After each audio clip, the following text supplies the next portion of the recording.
a mí me preocupa porque se habla, el otro día hubo un ejercicio de preparación, un llamado simulacro que involucró a varias agencias y servicios del Estado en preparación para un desastre, pero yo me pregunto mucho, Guillermo, si nosotros en realidad estamos preparados para un asunto de ese tipo. La ciudad de Panamá, el istmo de Panamá, es territorio sísmico, eso es algo que sabemos, estamos acostumbrados a tener esto, no hemos visto en nuestra existencia, en nuestra vida, no hemos visto un terremoto de gran magnitud acá. Sí hubo un terremoto fuerte en Bocas del Toro hace 30 años, más de eso ha habido temblores, algunos de magnitud, No ha habido de un gran magnitud terremoto en importante. Panamá desde antes del inicio de la República. 7:15 de la mañana soleada aquí en Ciudad de Panamá con algo de nubosidad. Yo soy Guillermo Ruiz y vamos a comenzar entonces con la columna de opinión, El Sillón de Ancón. Y está con nosotros el doctor Carlos Guevara Man, que amablemente está todos los martes a esta hora de la mañana, presidente de la Sociedad Bolivariana, investigador, periodista. Bueno, tengo una larga cantidad de títulos, profesor, y está con nosotros aquí en La Mañana Ancón. ¿Cómo estás, Carlos? Gracias por estar con nosotros. ¿Cómo no? Muy buenos días, muy buenos días. Remarcando, observando, digamos, precisamente lo que has dicho, una mañana soleada. Vamos a ver si ese sol significa, a ver si ese sol es sol de lluvia o sol de sequía. Yo preferiría que fuera sol de lluvia, te digo Nuestra... francamente, este asunto de la falta de precipitación es preocupante y como hemos mencionado en ocasiones anteriores, Guillermo, no hay una política para contrarrestar los impactos del cambio climático. Evidentemente es imposible que un país pequeño como Panamá vaya inclusive con la acción coordinada de todos los 4 millones y tantos que vivimos acá, a detener el cambio, este cambio climático, porque es un fenómeno de alcance global, pero algo podemos hacer para mitigar y estar preparados frente a eso. Pero no hay una política y es algo que a mí me preocupa grandemente porque considero que ese es uno de los problemas principales que enfrenta el país. Enfrenta el mundo en realidad, pero bueno, nosotros Sí. vivimos acá en Panamá, entonces tenemos que ser conscientes de eso y el gobierno debería liderar, para eso es que es gobierno, para eso es que se asume esas funciones, para eso que está instalado el gobierno, para enfrentar situaciones graves y delicadas como esa.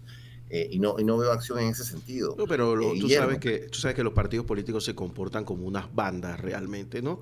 En las cuales, Sí. pues, un grupo de personas dicen, es nuestro momento de asaltar el poder y tomarlo todo. Ese es el comportamiento usual de los partidos políticos en Panamá. No hay discriminación, esto Sí. es lo que acabo de decir. Porque es cierto que hay algunas unidades valiosas que de verdad van y lo intentan. Yo te puedo dar varios casos, por ejemplo, el caso de Ligia Castro, que está trabajando casi que con las uñas y sola en este tema del el cambio climático. Pero ya, ya 2, 3 más, subalternos y ya. El resto no se Sí, enteran. y como solemos decir, una golondrina no hace verano. Yo tengo muy presente eh, el, el, el, digamos, el aspecto ambiental, porque desde pequeño es algo que a mí se me inculcó en casa. Mi padre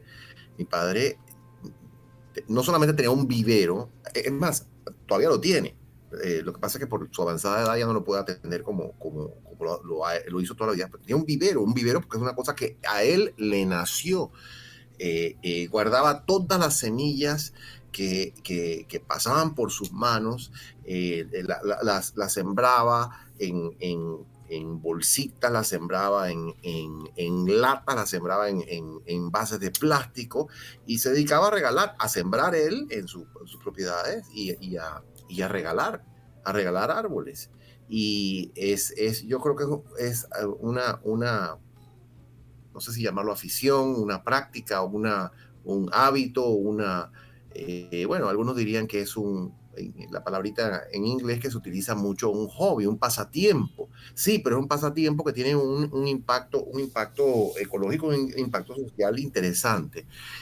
Yo recuerdo esa faceta de mi padre que se dedicó a eso, se ha dedicado a eso toda su vida como algo adicional a sus actividades rutinarias. Y eso me fue inculcando de alguna manera u otra también el conocimiento de los árboles, de distintas especies. Cuando éramos pequeños, mi papá nos mostraba siempre, este es un espabé, este otro es un corotú, este otro es un macano, este otro es un cañafístulo, unos árboles que uno ya ni conoce, que ya unos frutas, por ejemplo, Guillermo, frutas, que siempre nos decía él, mira, cuando yo era niño se consumían estas frutas, ya esas frutas no se ven, no existen, ¿ves? Porque se han ido perdiendo. Entonces, sí hay personas que tienen conciencia ecológica en el país, sí hay personas que se dedican a este tipo de actividades, pero y eso no está mal, por el contrario, eso es algo bueno, pero hay que aunar esfuerzos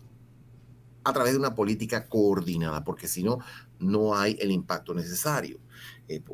Tú puedes, Guillermo, tener en tu casa todos los viveros que puedas atender. Puedes guardar todas las semillas y sembrarlas, y regalar todos los plantones que logres hacer germinar. Pero eso no va a tener el impacto necesario para mitigar, porque yo creo que ya, ¿sabes? Revertirlo va a ser difícil, pero mitigar el impacto del cambio climático.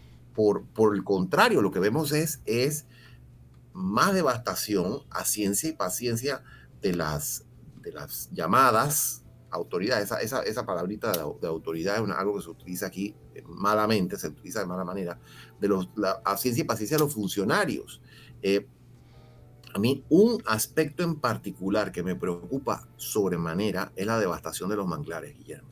Eso es una barbaridad en un país como Panamá, un país pequeño, un país con semejantes costas, un país con clima tropical, un país que cada vez más, como hemos dicho, está expuesto a los embates del cambio climático, estas lluvias intensas, a la subida del nivel del mar. ¿Cómo tumbamos los manglares? Si no, ya no nos pueden decir más que el nivel del mar está subiendo, que se va a perder todas las islas de San Blas. La gente que vive en las comunidades costeras ve los impactos de esa crecida del nivel del mar, y aquí se siguen tumbando los manglares como si nada.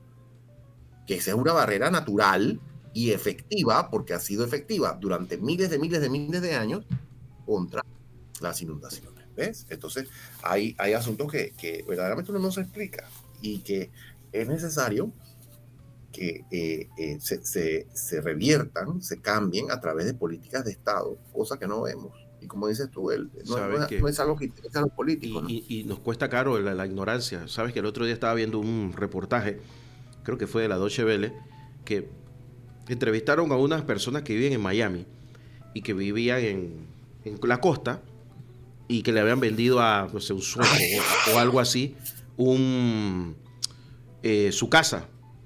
O sea que hay mucha gente que coge un par de reales y ya va de una vez a comprar. Y él les decía, bueno, nosotros nos estamos mudando por el cambio climático. Entonces señalaba el embarcadero y decía, ¿usted ve esa señal que está ahí del agua? Bueno, esa seña hace 10 años estaba 1 metro abajo. Sí. 1 metro, imagínate. 1 metro. 1 metro. Entonces el tipo dice, no, nosotros nos vamos de aquí, vamos a comprar más adentro, y el que quiera aquí quedarse en este problema, pues que lo compre, efectivamente. Claro, hubo quien, ¿no? Claro. Pero el desconocimiento, porque seguro que el otro no cree la cosa y se cree el cuento ese de que lo del cambio climático es un tema de la Agenda 2030, no sé qué, un poco de estupideces, y pues ya veremos, ¿no? Pero aquí pasa lo mismo, Es un asunto muy serio. Guillermo, tenemos una agenda. Tenemos una agenda interesante, pero antes de dar inicio a la agenda, y yo sé que se aproxima también el momento de la pausa, pero antes de dar inicio a la agenda, yo quisiera enviar un saludo muy especial al doctor Juan Cristóbal Zúñiga. Hombre, Juan Cristóbal, saludos. Un gran amigo, una de las personas más brillantes de este país, considero yo, un hombre erudito, profesor de Derecho Internacional Público.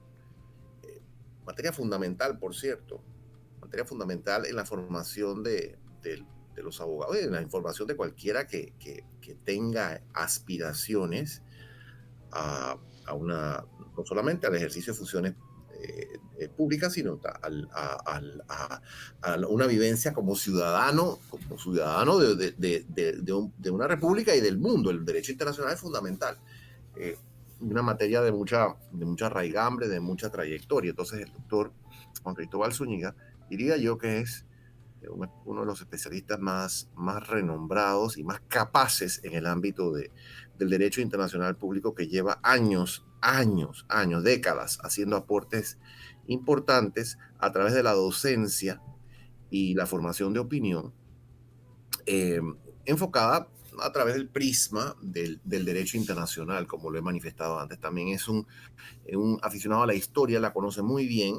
No es su área de formación principal, pero conoce muy bien la historia, se ha dedicado a cultivarla. En fin, una persona de mucho valor, de mucho aporte social y cultural. Así es que quiero hacer ese reconocimiento. Yo descanso mucho en él, por cierto. Descanso mucho en el doctor. Mi aliado en la junta directiva de la Sociedad Bolivariana. También, por supuesto, miembro de nuestra junta directiva de la Sociedad Bolivariana. Está de cumpleaños hoy, así que un saludo muy especial para él. De aquí de Radio Ancón. Oye, tú sabes que hablando de Juan Cristóbal Zúñiga, el otro día que estábamos conversando, recordarás que nos habló de la falta de aplicación de la ley que le pone el nombre al corredor norte como Carlos Iván Zúñiga. Sí. Y que no está siendo aplicada. Yo no he visto por ningún lado de los letreros que digan su nombre. Yo sé que ENA le pone el nombre en sus comunicaciones, pero no está. Aquí al frente de Radio Ancón, en la noche, pusieron un letrero inútil, totalmente inútil, Carlos.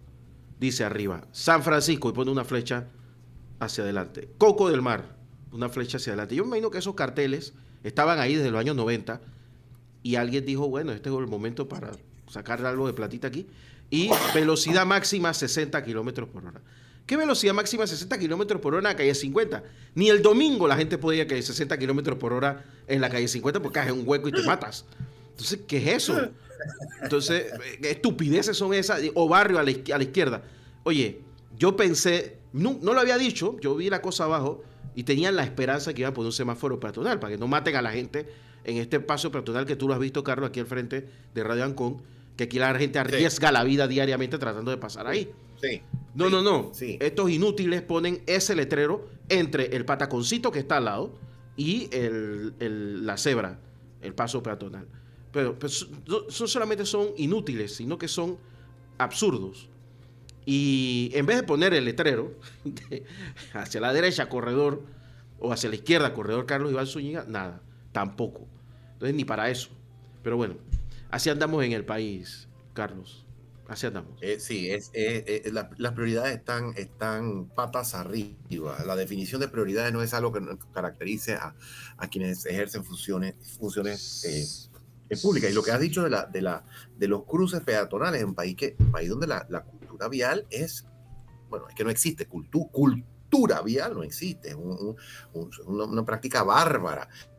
A mí me ha tocado cruzar varias veces allí en ese paso que indicas, sobre la avenida Nicanor de Barrio, allí frente a Radio Ancón, y verdaderamente que es... Arriesga la vida. No arriesga la vida. Uno arriesga la vida. Directamente. Uno arriesga la vida. Y entonces uno reflexiona acerca de la situación en otros lugares. Apenas el peatón pone un pie sobre la calle, los automóviles se detienen. Pero el peatón no pone el pie en cualquier parte, que esa es la otra cosa, es la otra cara de la moneda, porque aquí también sucede eso. Por un lado, los conductores no respetan esa señalización que es básica, y esa es la que se debe enfatizar en vez de los letreros de esos ridículos que tú acabas de mencionar. Esa es la señalización que se debe enfatizar, los cruces peatonales y las señales de alto y respeto y qué sé yo. Eso es lo que se debe enfatizar. Mejor parte Pero por otro lado, los peatones cruzan donde les da la gana. Claro. La mejor parte de la corrupción de este país es que más adelante, en la calle 50, hay un letrero de esos que supuestamente son digitales, que nada más dice mantenga la vía o maneje con cuidado. O sea, ni siquiera para programarlos con algo inteligente que apoye al que maneja. Pero ya que dice el peatón, yo recuerdo en mi escuela primaria ya en Caledonia que teníamos una clase que se llamaba cívica y nos sacaban a la avenida central, a cruzarla, Sí. de ida y de vuelta, Sí. para que aprendiéramos a cruzar, que no se cruzaba corriendo, que se tenía que mirar, que había que esperar. Todo eso me acuerdo que los maestros lo decían. Pero como aquí se abolió la cívica, ya eso no se da. Entonces la gente aprende silvestre, como los animalitos, a cruzar la calle. ¿Ves? Así es. Y también Así es, otras materias sí. importantes, ¿no? Sí, y como has dicho tú, hay se abolió eso, pero hay una degradación generalizada. Y la idea de que yo puedo hacer lo que me da la gana, yo lo puedo hacer lo que me da la gana en el momento que me da la gana, porque me da la gana, sin ninguna consideración por el respeto ajeno. Eso aplica tanto para conductores, que hacen lo que les da la gana en su gran mayoría, como para peatones que lo hacen también. Entonces, el resultado es un caos. El resultado es un caos. Habría que promover la cultura vial, la cultura peatonal. Peatones caminen por donde tienen que caminar, pero es que tampoco hay aceras o andenes, como dicen en algunos lugares de Sudamérica, tampoco hay aceras o andenes para caminar. Es una ciudad sin aceras y sin andenes. Están rotas, desbaratadas, inexistentes, Cuando no o tienen si no, un poste en el ocupadas medio, por ¿no? comercios y por peatones, Claro. por, ¿cómo se llama? A los vendedores ambulantes. ¿Ves? No, te tienes que tirar a la Así que, calle. Hay un tramo en la Vía Porras donde viene en bajada y te tienes que tirar a la calle sí o sí, porque hay un poste gigantesco y ahí queda 1 centímetro de acera. Ya, 1 centímetro sí, literalmente. exactamente. Y han Entonces, pasado 20 años y eso está así. Pero reelegimos al representante de corregimiento porque es una gran figura y un erudito de la política. Vamos a la pausa, Carlos, ¿te parece? hagamos la pausa para entonces entrar en materias, en aguas un poquito más profundas, Guillermo, porque hay una temática interesante, una serie de temas interesantes para el día de hoy. Así mismo, estamos con el doctor Carlos Guevara Mann, aquí en la mañana en Compu Radio Ancon. 7:35 minutos de la mañana aquí en Radio Ancon, 92.1 FM y radioancon.com, donde nos puede ver y escuchar. Saludos a los que nos están viendo a esta hora. Oye, Carlos, tú eres de los que está despierto a las 12 de la noche sintiendo temblores. Porque bueno, mira, como te tengo digo el que yo horario estaba enredado, totalmente dormido.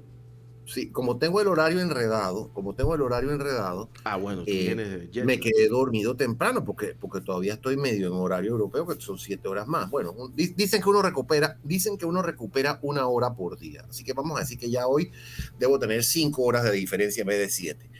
Pero el punto es que me duermo temprano y me despierto temprano porque estoy cansado. Sin embargo, el temblor me despertó. Me preguntaba la licenciada María Alejandra Eisenman, que hablaba con ella esta mañana. Me dijo, oye, ¿tú sentiste ese temblor? Me dijo que ni se había dado cuenta.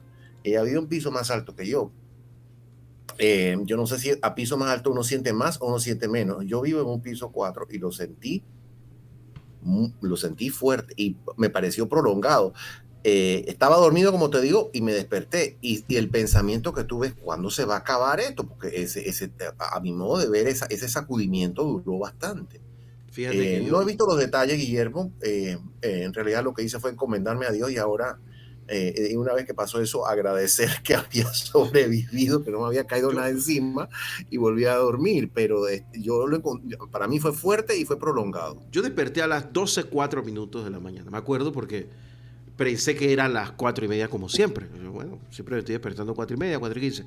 Y me asomé a ver la hora y eran las 12:04 minutos. Me pareció raro despertarme a las 12:04 minutos. Sí me había acostado temprano, como a las 9:15, una cosa así. Pero yo, gracias a Dios, soy de los que cuando se duerme, cuando se acuesta 30 segundos después estoy dormido. 30, 25 segundos estoy dormido totalmente. Y me despierto a la hora que... Me pasa a mí algo parecido, exactamente. Es una bendición. No, yo te digo, yo conozco casi toda la gente que yo conozco no puede dormir. No sé por qué. Pero yo sí me acuesto, gracias a Dios te lo digo, porque desde que me acuerdo, me acuesto y unos segundos. Es raro que pasen minutos y yo no me duerma. Es raro. Tengo que estar muy cansado, tengo que haber hecho alguna actividad física, o tiene que haber pasado algo en el día. Pero es muy raro. Pero claro, ya uno se duerme profundamente. Entonces cuando yo me despierto a medianoche, yo, bueno, no le paré bola y me volteé y segundo y medio después volví a estar dormido, hasta la hora de la madrugada. Pero entonces veo que lo que pasa es que fue de 10 kilómetros de profundidad por venir. Entonces, esa profundidad tan baja, según los sismólogos, hizo que se sintiera fuerte en Ciudad de Panamá. Exactamente. Sí, exacto. Allá ha debido ser mucho más Sí. preocupante para las personas que están en Colón, las personas que viven, bueno, en Chepo, por ejemplo. En Chepo también se ha sentido bastante fuerte. Debe haberse sentido muy fuerte. También eso, mira, ahora que mencionas eso, es otro aspecto que a mí me preocupa porque se habla, el otro día hubo un ejercicio de preparación, un llamado simulacro que involucró a varias agencias y servicios del Estado en preparación para un desastre, pero yo me pregunto mucho, Guillermo, si nosotros en realidad estamos preparados para un asunto de ese tipo. La ciudad de Panamá, el istmo de Panamá, es un territorio sísmico.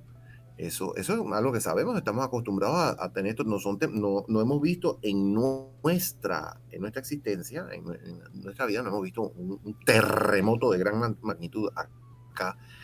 Sí hubo un terremoto fuerte en Bocas del Toro hace unos 30 años, Sí. Además de eso ha habido temblores, algunos de magnitud. No ha habido un gran terremoto en Panamá desde antes del inicio de la República.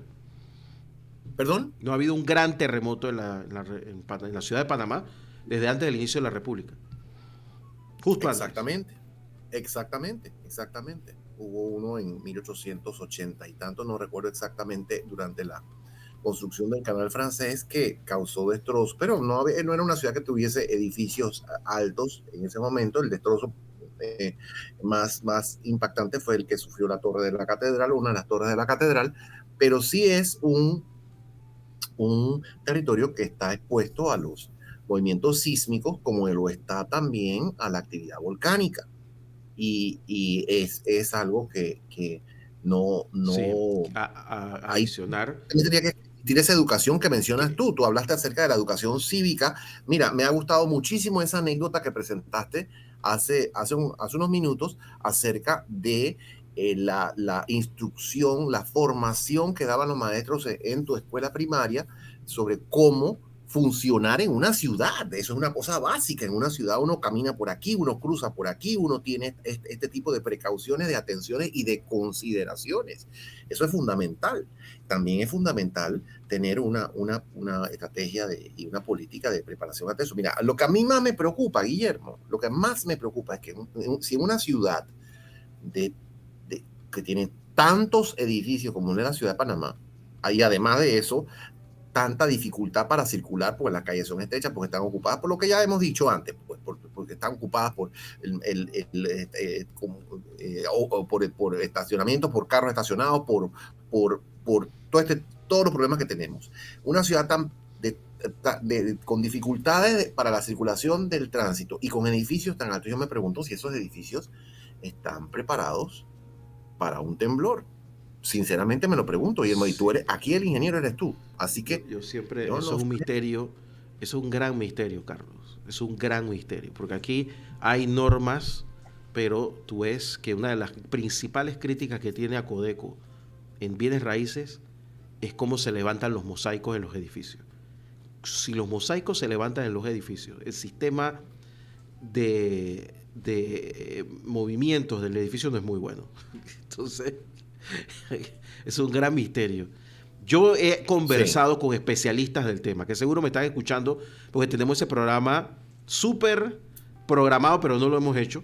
Quiero hacerlo de 2 horas, para traer a verdaderos especialistas acá, pero a veces lo pienso porque puede traer algo de pánico, porque las cosas que a mí me han contado son para asustarse, para la gente que vive en edificios.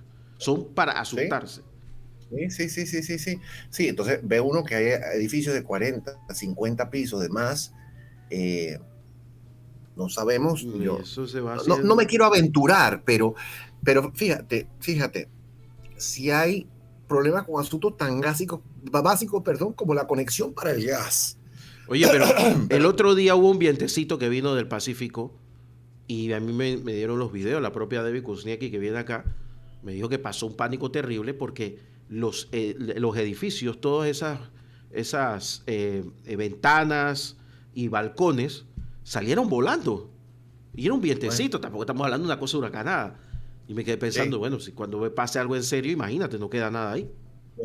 sí, sí, es un asunto Bueno, que Carlos, vale la pena considerar. Y como te digo, Guillermo, como en otras ocasiones hemos mencionado, por supuesto que hay oficinas para atender todos esos asuntos, oficinas del Estado, oficinas del gobierno para atender todos esos asuntos, servicios, sistemas y demás.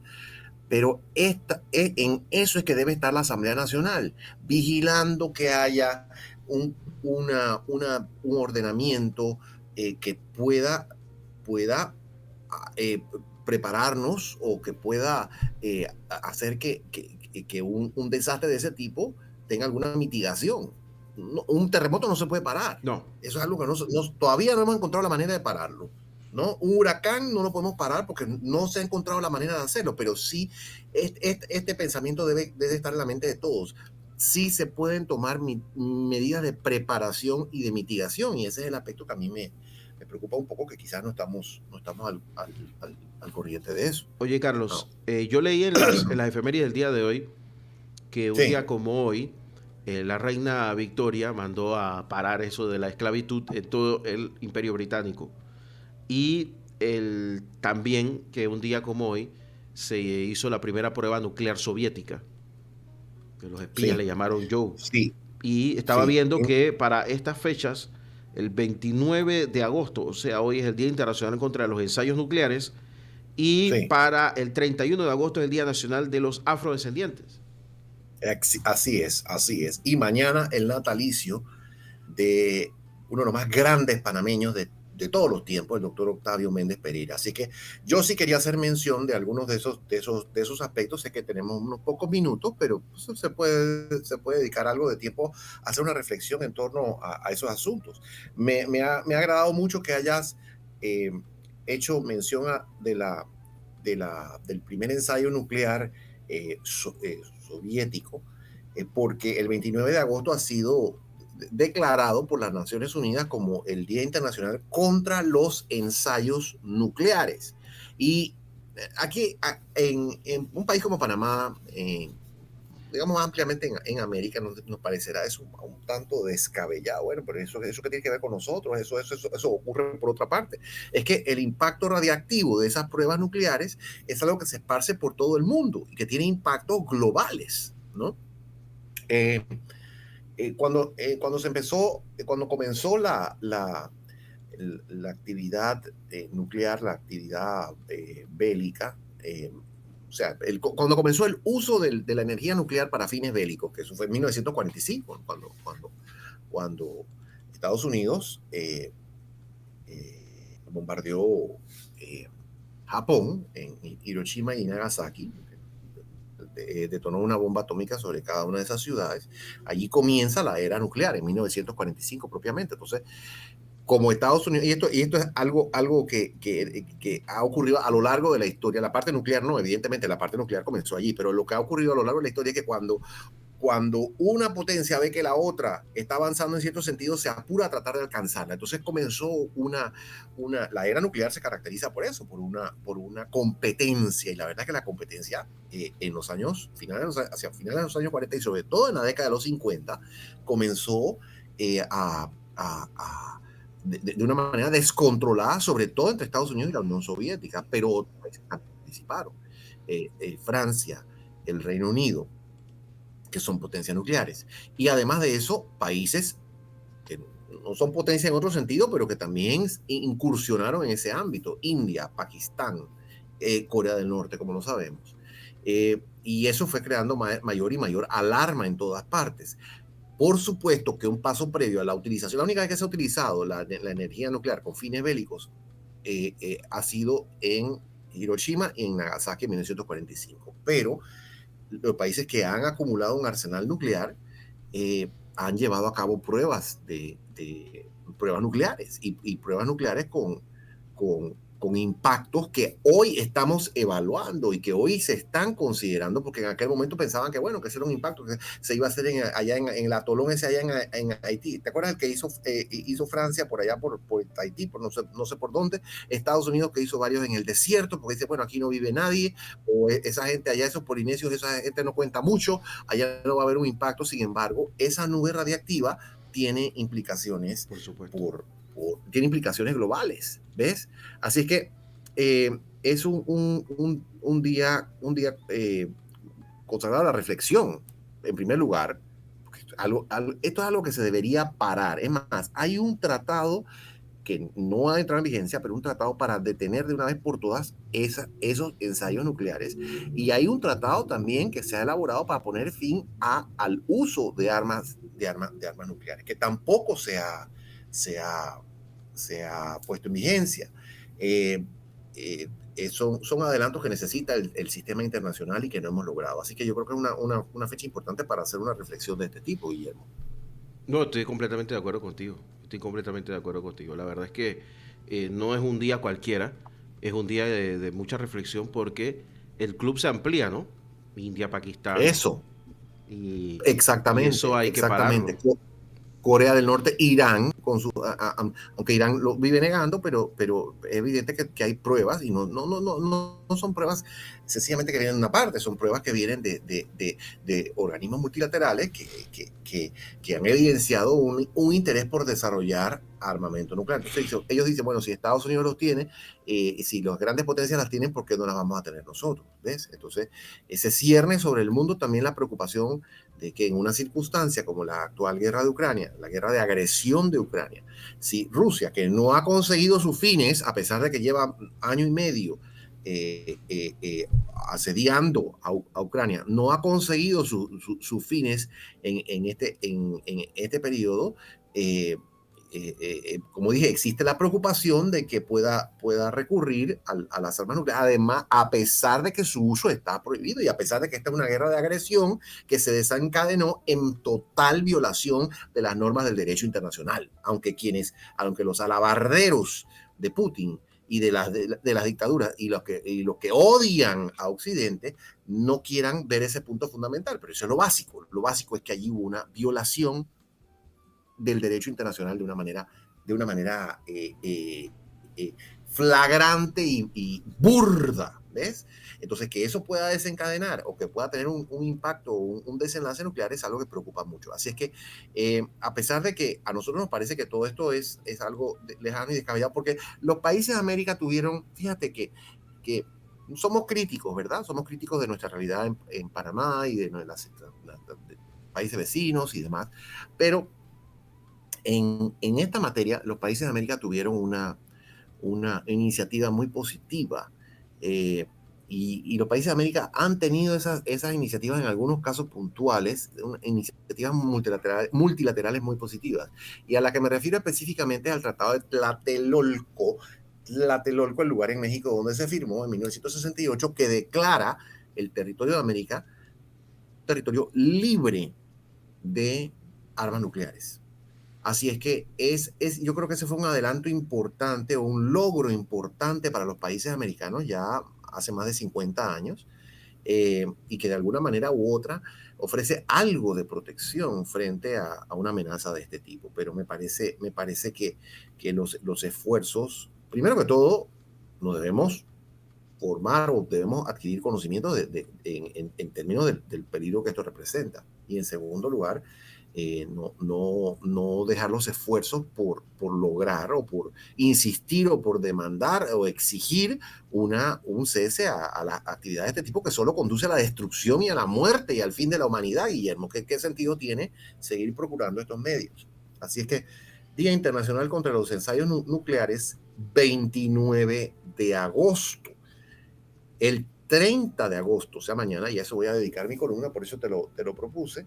Te propuse hacer un comentario breve. 30 de agosto, el natalicio de Octavio Méndez Pereira. Como dije antes, no solamente intelectual de marca mayor, sino grandes estadistas y visionarios que ha tenido este país. Visionarios en el buen sentido. Visionarios en el buen sentido de la palabra, de una persona con visión, una persona que tiene un plan, un proyecto para el país y que tiene también muy claro cómo se debe ejecutar y cómo se debe implementar ese plan para fortalecimiento de la sociedad.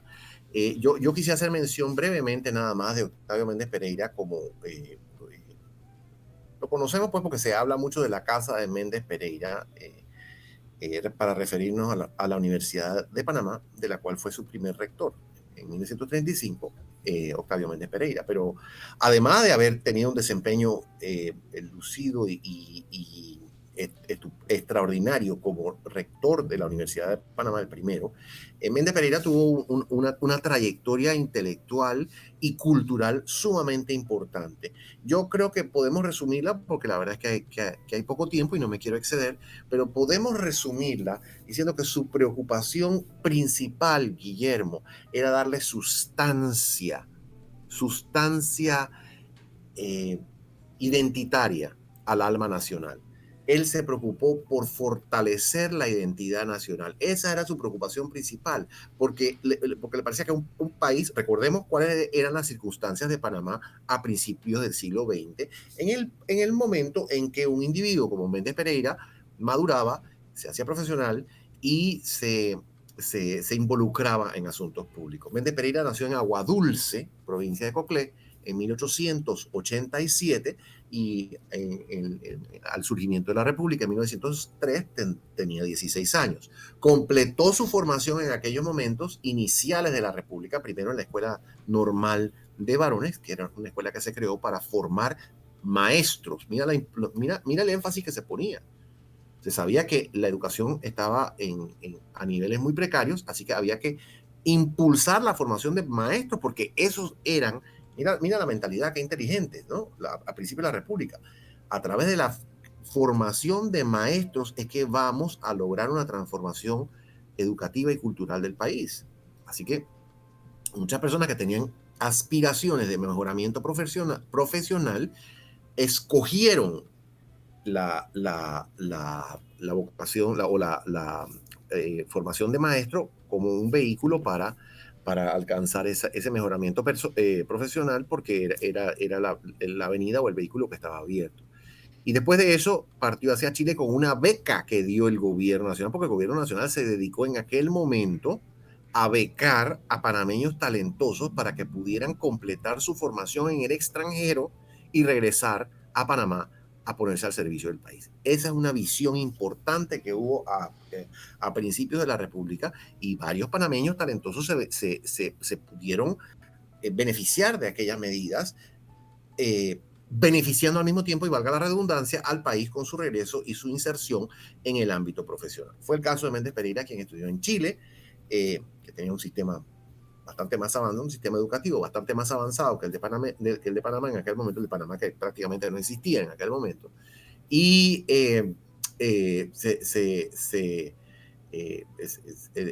egresó de la Universidad de Chile con el grado de profesor de Estado, que es un grado avanzado. A su retorno a Panamá, como dije, incursionó en el ámbito cultural y en el ámbito político también. Y un aspecto de la trayectoria de Octavio Méndez Pereira que a mí me gusta resaltar es su promoción del ideal bolivariano. Méndez Pereira es uno de los principales intelectuales bolivarianos que tuvo este país, que tuvo varios, pero Méndez Pereira es uno de los principales intelectuales bolivarianos. ¿Y con qué fin se dedicó a recuperar y poner en valor el bolivarianismo? Con el fin de apuntalar la conciencia nacional, Guillermo. Méndez Pereira, como otros panameños, estaban involucrados en un proyecto para darle sustancia al alma panameña. La idea de ellos era Panamá asediada, en primer lugar, por Estados Unidos, que era una potencia dominante y que se inmiscuía y que dominaba muchos aspectos de la vida nacional, cosas que hasta hoy hoy por hoy nos sorprenderían. Y por otro lado, Panamá, que tenía que lidiar con el desprecio de los países circundantes. Entonces, ¿cuál era la manera de resolver esto? Bueno, fortalecer la identidad panameña, y fortalecer la identidad panameña en base a ciertos criterios interesantes. Panamá como país hispanoamericano, Panamá como país bolivariano, Panamá como país que comparte el legado de Bolívar. Y en este sentido, uno de los más grandes aportes del doctor Octavio Méndez Pereira fue el Congreso de Panamá de 1926. Y se lo denominó, está la memoria, que es una memoria interesantísima, que vale la pena leerla y compartirla, la memoria del Congreso. Congreso de Panamá conmemorativo del de Bolívar de 1926. Ese fue el primer Congreso internacional que hubo en Panamá, después del de 1826, que había convocado Bolívar, al cual vinieron representantes delegados de los 4 estados hispanoamericanos que participaron. En eso fue en 1826. Pero después de eso aquí no hubo nada de ese tipo. Hasta 1926, que Méndez Pereira, promotor y artífice, por supuesto que tuvo otros que colaboraron con él. Andreve, Victoria Jaén, Morales y otros grandes, Ricardo J. Alfaro y otros grandes intelectuales panameños de la época, pero la motivación y el espíritu organizativo fueron sobre todo de Octavio Méndez Pereira. Una vez más, por lo que dije antes, porque conceptuaba que el bolivarianismo podía contribuir a darle sustancia a la identidad y al alma panameña, de forma tal que el país pudiese enfrentar aquellos retos. Por un lado el asedio estadounidense y por otro lado el desprecio de los demás países americanos. Eso es un aspecto de la enorme, interesante y variada trayectoria cultural del doctor Octavio Méndez Pereira que vale la pena rescatar. Y en ese sentido sé que ya se nos terminó el tiempo, pero tú hiciste mención del Día de los Afrodescendientes, Día Internacional de los Afrodescendientes, que es el 31 de agosto, el jueves 31 de agosto, y ese día la Sociedad Bolivariana, para hacer la conexión con Méndez Pereira, gran bolivariano panameño, ese día, el jueves 31, la Sociedad Bolivariana de Panamá se reunirá en su sesión ordinaria en torno a esa conmemoración, el Día Internacional de los Afrodescendientes, por cuya elevación y reivindicación el libertador Simón Bolívar hizo importantes aportes. Bolívar quería lograr una sociedad de ciudadanos iguales ante la ley. Es aspiración que hoy nos parece intrascendente, porque no concebimos una sociedad de castas como la que existía en aquel momento, porque no debemos olvidar, es más, tenemos que ahondar más en ese asunto. La dominación española estaba basada, entre otros aspectos, en diferencias de castas, de diferencias entre las personas. No era una sociedad igualitaria.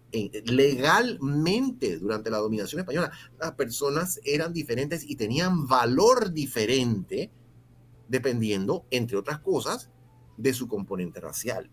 O sea, era una sociedad, así como se llama, una sociedad de castas. Eso estaba codificado, Guillermo. O sea, eso es lo que la gente piensa que eso era un relajo. No, eso estaba codificado y las posibilidades de cada persona dependían de su, digámoslo así, de su color de piel o de lo que las autoridades imaginaban que era su componente genético y racial.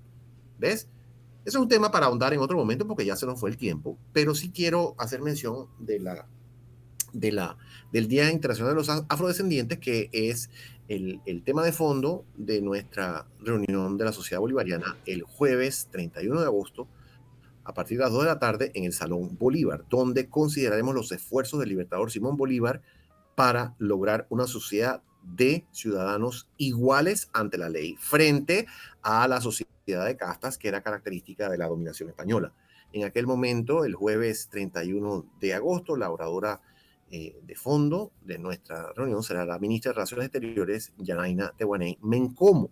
Así es que quería hacer mención de eso, Guillermo, y excelente, bueno, Carlos. se nos fue el tiempo ya. Así es que mejor envío un saludo muy especial al honorable diputado Hernán Delgado, propietario del Emporio Radial Ancón, a su familia y por supuesto a todos los oyentes de Radio Ancón antes de despedirme porque ya se acabó el tiempo. Te agradezco mucho, Carlos. Nos hablamos la próxima semana, ¿te parece? Perfecto. Muchísimas gracias y que tengas un excelente día. Y el jueves día. es a las 2 de la tarde, ¿no? A las 2 de la tarde te esperamos. Ahí a ti y a tu equipo que siempre nos apoya tanto y que hace una gran labor cultural de difusión de actividades de este tipo para engrandecimiento y mejoramiento. Ahí vamos a estar, como siempre, apoyando a la Junta Directiva de la Sociedad Bolivariana de Panamá. Imperdible el acto. Carlos, un abrazo. Nos vemos la próxima semana. Guillermo. Hasta luego. Excelente. Que tengas Era el doctor Carlos Guevara Man, analista político, con nosotros aquí en El Sillón de Ancón. Vamos a la pausa y regresamos, don Diego, aquí en los 92.1 FM y radioancon.com.